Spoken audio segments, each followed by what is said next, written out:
Well, g'day again. Lovely to see you. Somebody turn that light off. I'm going to turn that light off.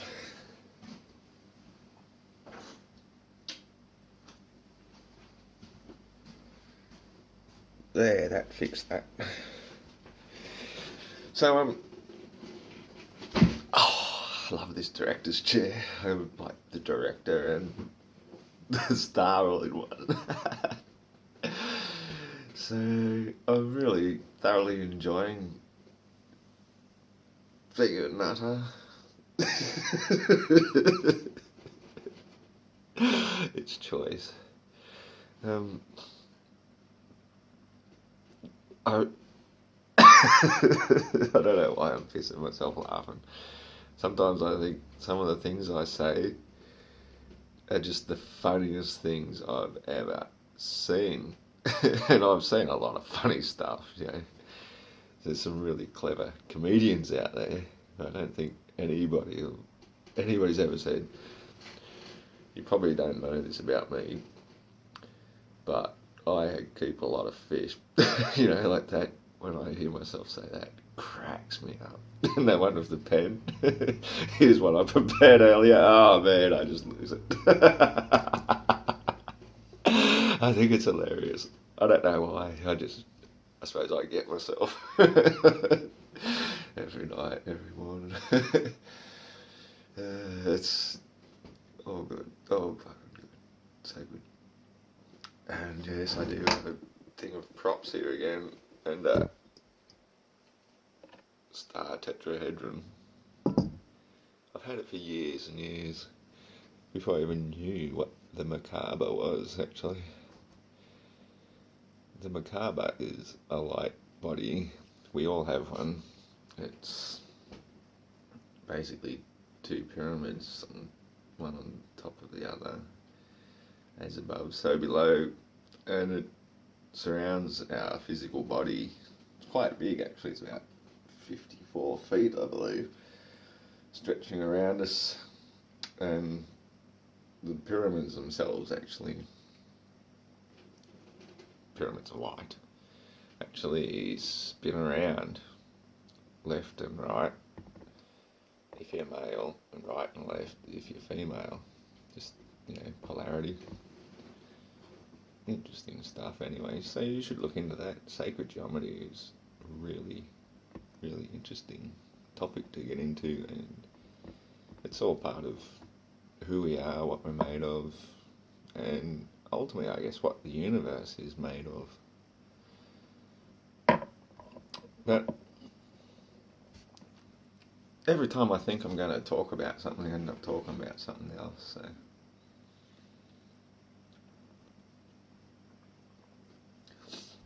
What I really wanted to talk about, because I didn't go much into it the other day when I talked about my rant about the pyramids and the stars, and that was when I talked about the pillars for support inside the dome. Look, that almost works as a prop, a pillar. Uh-oh, it fell.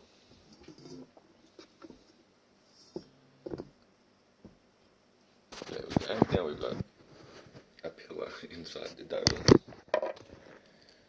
next to the pyramid and the big apple and the orange and the giant sequoia.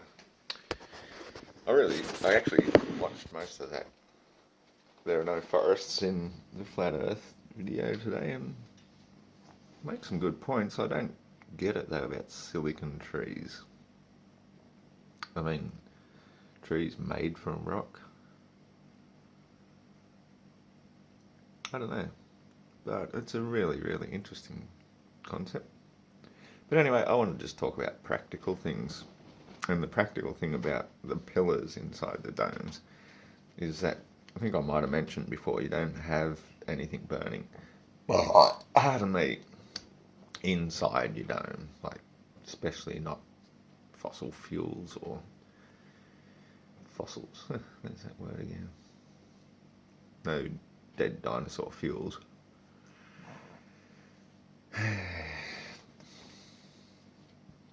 no oil, no squeezing the blood out of the earth. We press the fruit for the blood because it's the living earth, what we're made of.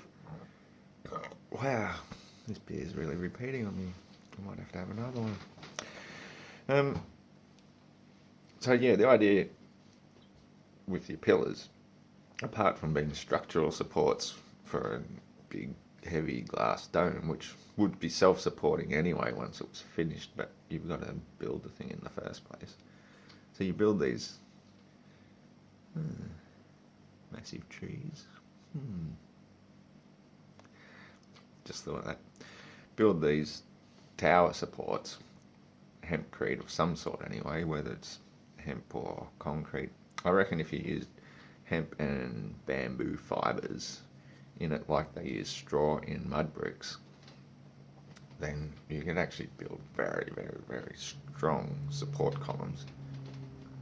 And one of the main functions of these columns is also a heat source, because yes, you would be burning some stuff inside of it, and if they're very insulative, which of course they would be, you're using that jet fuel, wood stove, wood gas type technology to cause combustion with air, of course, which you're creating from your plants growing, and you'd be burning a type of wood to make smoke, to smoke the fish, to make them really super tasty, and maybe smoke some of the oysters as well. They're okay.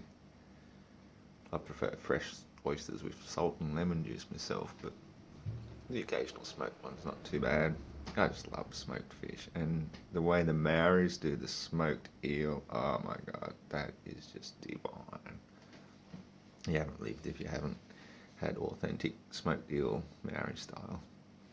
Fortunately, my previous partner, she was a Maori woman, and I got to meet her family a couple of times, usually because of sad occasions like the death of a mother. But another good excuse to go to New Zealand, I guess, and meet the family, the whānau, who all congregate together. And they shared some of their secrets with me about how to smoke eel, which was, wow. I've never really liked eel before, but that was just beautiful. So anyway, we want to eat food, tasty food, nutritious food, healthy oils, and all the rest. And so smoking, of course, is a really great way of preserving food and making it taste really good. But the smoke itself could be a pollutant unless you do the proper burning method. As I was saying, with the wood gas thing is basically about recycling exhaust. There was even a guy who built a recycle exhaust for a combustion engine, and they poisoned him. He disappeared off the face of the earth because he's tried to share his technology free of charge. You can probably guess by now I'm a bit of a conspiracist. That's why I keep having to share my ideas as quickly as I can before the bastards come and knock me off. But, so yeah, your big columns, right? That's your big smoking ovens and so forth. And so any exhaust, if there is any nasties left, is actually going up the great big chimney stacks outside of your dome anyway, so you're not polluting your inside. And a result of smoking, or making the wood itself, making the smoke, is that it turns it into charcoal. And charcoal just so happens to be the best filter material for fish tanks. Because I've been in the aquarium industry for many years, I know all about filtration and everything. And that's why I wanted to build the dehumidifier device on rainwater tanks, using carbon to filter the water so the water's constantly cycling through it. And carbon has a certain life span where it will absorb all the heavy metals and toxins out of the water for so long, like 6 to 8 weeks, maybe 3 months tops, and once it reaches its maximum absorption capacity, it can actually start releasing the heavy metals and that back into your water. So basically, as you replace it, you've got to dispose of your carbon. And so you dispose of your carbon, lock it back into your hempcrete building blocks where you can be making houses all around the world. We're not all going to be living inside these pure domes. We're still going to need normal housing everywhere. And making hempcrete is the best insulative material. It's non-flammable. It's water, it breathes basically. And if you lock carbon that's been used for filtration into it as it petrifies into stone, you're locking up the heavy metals where they basically belong, where they're harmless to us, where they're not going to cause ill health issues and so on. And as I said, if you're using either bamboo or hemp fibres in these bricks as well to make them even stronger, they will be much more load bearing than most of the current hempcrete technology seems to be. They haven't really thought about mixing really, really strong fibres in with it. And that can just be waste products from, making your medicinal cannabis and your bamboo for structural.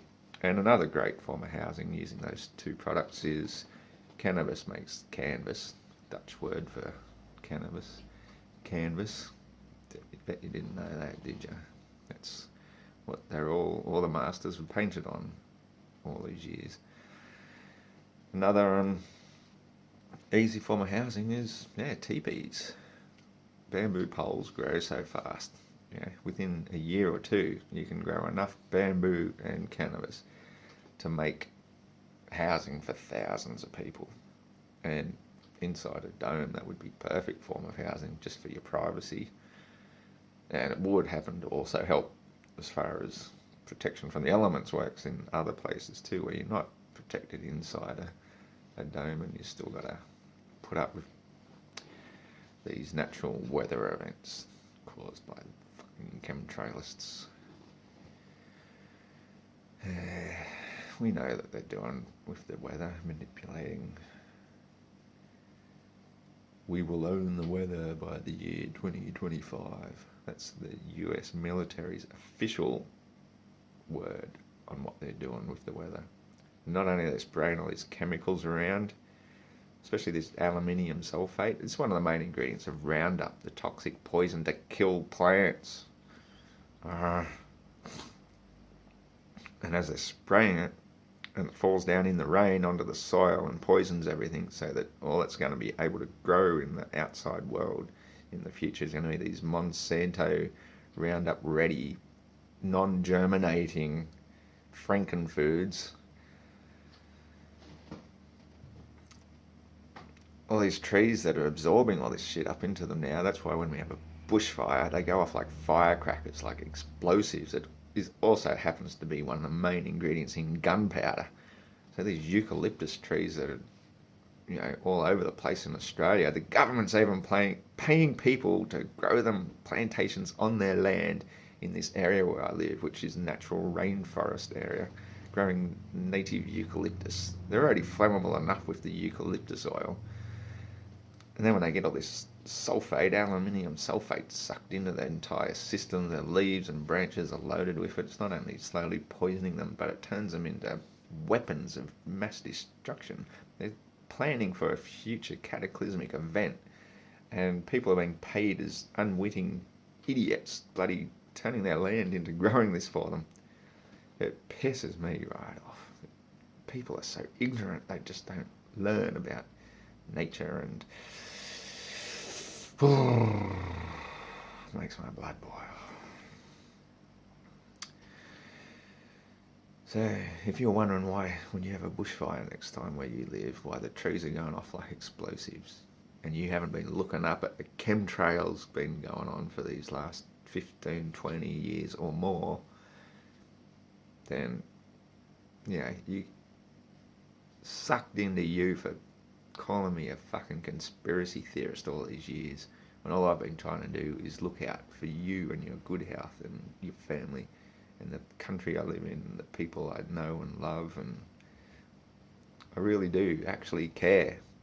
And that's why I have to be a nutter, a raving loony, to try and get some ideas out there. Because I freaking ask myself why, but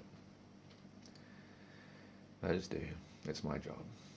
I have to care. I'm a Cancerian. Cancer cares. I care about my home. And yet, I was born in the year 71 for a reason, on the winter solstice. In Bathurst. To James and Mary. Patricia Mary, actually. Both my grandmothers are called Mary. It's enough to make a bloke think he's fucking Jesus.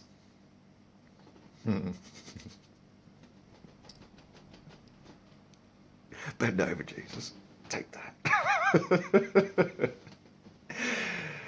I'm not Jesus. I don't hold delusions of grandeur. I know what I am. What I am is a man, and so is Lola. La la la la Lola. Oh, there's the Abbey. Let's see if I can nab the Abbey with the camera.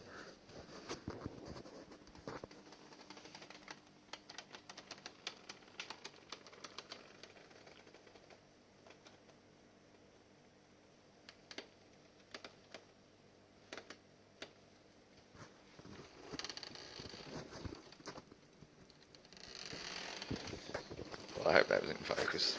You don't really know when you can't see the screen. Anyway, I apologise to all you Jesus lovers about anything offensive I may have said.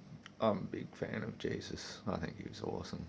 The Sane Gospel of Peace, that's my book.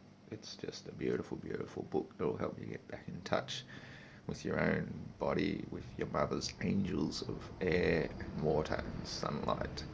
They are the mother's angels. Don't live in fear of burning in hell and all that crap. That's just, superstitious nonsense. This is real. This is the Mother Earth we are all living on. And that there is actually a good example of a vortex. That's the front of the blimp. The air, as it forced its way around it, naturally falls back into place and creates extra thrust. That's how the vortex works. So check out that other video I made about solving the problems of free transport. There's a bit of wisdom in that. I probably should do another one where I just condense it into 1 to 2 or 3 minutes rather than go on a silly rant showing everything around the house. But that's this evening's little rant. And I wish you all peace and abundance, and may only good things come into your world.